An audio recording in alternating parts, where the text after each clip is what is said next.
साथियों नमस्कार। एक बार पुनः स्वागत है आपका ज्ञान गंगा आयुर्वेद क्लासेस में। आज हम लोग बात करने वाले हैं चरक संहिता का सूत्र स्थान का नवा चैप्टर का जो मल्टीपल चॉइस क्वेश्चन है जो संभव है उसके बारे में बात करेंगे। तो चैप्टर का नाम पहले देख लेते हैं, खुड्डाक चतुष्पाद अध्याय। यहाँ दो शब्द है, दो टर्म है, एक खुड्डाक है, दूसरा चतुष्पाद है। तो खुड्डाक का मतलब होता है संक्षिप्त या अल्प होता है। चतुष्पाद का मतलब होता है जो चिकित्सा के चार पाद होते हैं उसके बारे में बोला गया। तो उसमें चिकित्सा के चार पाद या चार स्तंभ कौन कौन से चिकित्सा के, तो विषक पहले नंबर पे आता है जिसको हम लोग वैद्य कहते हैं। द्रव्य, द्रव्य मतलब औषध जिसके द्वारा चिकित्सा की जाती है। और उपस्थाता, उपस्थाता मीन्स जो पेशेंट होता है, नर्सिंग स्टाफ होता है उसको उपस्थाता बोलते हैं। और साथ ही साथ जो रोगी होता है आतुर होता है। ठीक है, ये चार स्तंभ होते हैं जिसके बेसिस से चिकित्सा की जाती है। अब देखेंगे एक एक प्रश्न। पहला प्रश्न क्या बन रहा है, शब्द खुड्डाक चतुष्पाद में, खुड्डाक चतुष्पाद में खुड्डाक शब्द का अर्थ है। ठीक है, तो हम लोगों ने पहले बताया है। तो ऑप्शन देखेंगे, अल्प या संक्षिप्त, दूसरा है विस्तृत, तीसरा है मध्यम और चौथा है नन। तो हम लोगों ने देखा था खुड्डाक का मतलब अल्प या संक्षिप्त होता है। ओके, दूसरा देखेंगे, दूसरा प्रश्न है, विषक द्रव्य उपस्थाता रोगी पाद चतुष्टयम का संदर्भ है। रेफरेंस पूछा जाता है। तो यहाँ तो बहुत आसान लग रहा होगा आपको कि ये इसी चैप्टर का पढ़ रहे हैं, लेकिन जब आपको पूछा जाएगा आपके किसी कॉम्पिटिटिव एग्जाम में या आपके बीएमएस वाले एग्जाम में तो आपको कन्फ्यूजन होगा। इसलिए याद करने का कि ये जो एक खुड्डाक चतुष्पाद है, तो यहाँ पर विषक द्रव्य उपस्थाता रोगी पाद चतुष्टयम, तो रोगी पाद चतुष्टयम बोला गया है।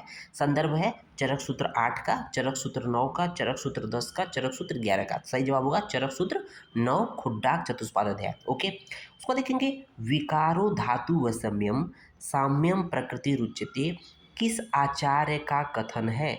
तो किस आचार्य का कथन है, तो यहाँ तो आसान लग जाएगा कि हम लोग चरक संहिता पढ़ रहे हैं इसलिए चरक संहिता का है, तो तुरंत आप चरक संहिता मार दोगे। लेकिन ध्यान रखना, जब किसी कॉम्पिटिटिव एग्जाम पूछेगा तो इसको याद रखना जरूरी होता है, क्योंकि यहाँ वहाँ याद नहीं आएगा चरक है सुश्रुत है वाग्भट है, यहाँ चरक पढ़ रहे हैं इसलिए याद हो गया।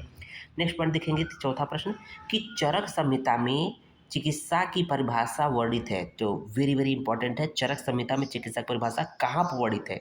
देखेंगे, चरक सूत्र 9, चरक सूत्र 16 या दोनों में या किसी में नहीं, नन।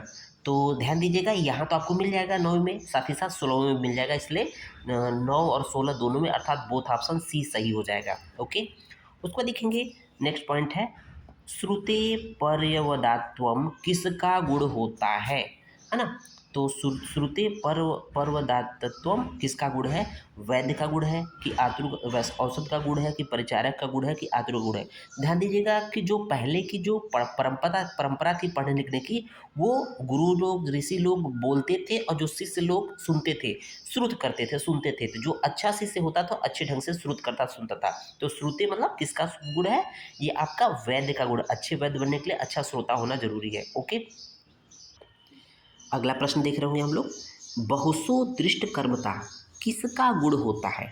तो हम लोग देखते हैं कि एक अच्छा डॉक्टर बनने के लिए, अच्छा वैद्य बनने के लिए, अच्छा सर्जन बनने के लिए आपको ज़्यादा ज़्यादा प्रैक्टिस ज़रूरी है। आप देख रहे होंगे बीएमएस सेकेंड ईयर से क्लिनिकल की ड्यूटी लग जाती है आपकी, तो कहीं ना कहीं आपकी प्रैक्टिस अच्छी रहे, ज़्यादा ज़्यादा पेशेंट देखेंगे तब जाके क्लिनिकल पढ़ेंगे, है ना। तो यहाँ पर बहुसो दृष्ट कर्मता क्या है, वैद्य का गुण है कि औषध का गुण है कि परिचारक का गुण है कि आतुर का गुण है। तो वैद्य का गुण है बहुसो दृष्ट कर्मता। ओके, नेक्स्ट पॉइंट देखेंगे, निर्देशकारित्वम किसका गुण है। वेरी वेरी इंपॉर्टेंट है, लिख के लीजिए बच्चों। ये आपके जब तैयारी करते हैं या कंपटीशन में तो अक्सर पूछा जाता है, निर्देशकारित्वम किसका गुण है, वैद्य का गुण है कि औषध का गुण है कि परिचारक का गुण है कि आतुर का गुण है। तो निर्देश किसको मानना है, निर्देश तो मानना है भाई रोगी को मानना है ना। जो जैसे क्लिनिक में ओपीडी में आएगा तो उसको आप अच्छे से समझा देंगे, देखो आपको ये करना है, ये नहीं करना है, ये करना है, ये नहीं करना है। ठीक है, तो निर्देश अगर मानेंगे तो जल्दी ठीक होंगे, इसका मतलब आतुर के लिए भलाई है। ओके, सही जवाब होगा आतुर, रोगी। नेक्स्ट पॉइंट देखेंगे, दाक्ष किसका गुण है। दाक्ष मतलब दक्ष होना, अपने काम में निपुण होना। तो यहाँ देखेंगे ऑप्शन आपका क्या है, वैद्य, क्या वैद्य को दक्ष होना चाहिए, यस। परिचारक, दोनों, आतुर। तो यहाँ पर सही जवाब होगा कि ये वैद्य के गुण में भी दक्ष है और परिचारक के गुण में भी दक्ष आता है। ओके, उपचारज्ञता किसका गुण है, ऑप्शन देख लेते हैं कि वैद्य का गुण है, कि औषध का गुण है, कि परिचारक का गुण है, कि आतुर का गुण है। तो यहाँ पर ध्यान देने वाली ये बात है कि उपचारकता का मतलब होता है सेवा कार्य करने की योग्यता, या ये कहें सेवा कार्य का पूर्ण ज्ञान। तो सेवा कौन करता है? सेवा तो नर्सिंग स्टाफ करता है, इसका मतलब सही जवाब होगा परिचारक। ठीक है ना, उपचारक या परिचारक। ओके, तो उपचारकता से उपचारक या परिचारक का गुण होता है। वरम आत्मा हूतो अग्ने अगेन न चिकित्सा प्रवर्तिता। वरम आत्मा हो तो अगेन न चिकित्सा परिवर्तिता। इसका मतलब यह है कि अपने आप को जैसे अज्ञानी वैद्य के पास ले जाने से अच्छा है कि अपने आप को आहुति वाले अग्नि में झोंक देना। कहने का मतलब ये है, ये रिलेटेड है किससे? चरक सूत्र 8 से, चरक सूत्र 9 से, चरक सूत्र 10 से, चरक सूत्र 11 से, क्योंकि हम लोग पढ़ रहे हैं। तो ध्यान दीजिएगा कि ये जो रेफरेंस है वेरी वेरी इंपॉर्टेंट है बच्चों। ठीक है, ये चरक सूत्र 9 से है। ठीक है, खुड्डाक चतुष्पाद से है। नेक्स्ट पॉइंट देखेंगे, वैद्य की वृत्तियाँ होती है, आपसे अक्सर पूछे जाती है। तो वैद्य की वृत्तियाँ कितनी होती है? कौन कौन से हैं? मैत्री, करुणा, आर्तेषु, है ना, इस तरह की चीज़ें पढ़ते हैं। तो वैद्य वृत्तियाँ कितनी होती है? टोटल 4 होती है। तो सही जवाब होगा सी, 4।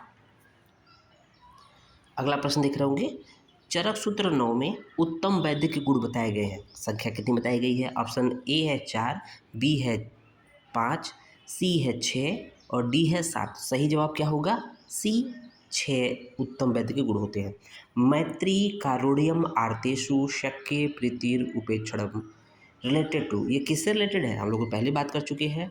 वैद्य की वृत्ति है, वैद्य के गुण है, वैद्य के दोष है, कि नन, कोई नहीं है। तो ये सही जवाब होगा मैत्री, कारुण्यम, आर्तोसी। क्या है ये वैद्य की वृत्तियाँ होती हैं। वृत्तियाँ 4 होती है। ओके, वैद्य की 4 वृत्तियों में शामिल नहीं है तो मैत्री, कारुण्य, मुदिता, उपेक्षा, है ना। तो यहाँ पर सही जवाब क्या होगा? मुदिता। मुदिता वैद्य की वृत्ति में इंक्लूड नहीं है। मैत्री, कारुण्यम और उपेक्षा, प्रकृति और उपेक्षता, इस तरह से है। तो ये तीनों है, बट ये वाला नहीं है। सही जवाब हो जाएगा थर्ड, सी।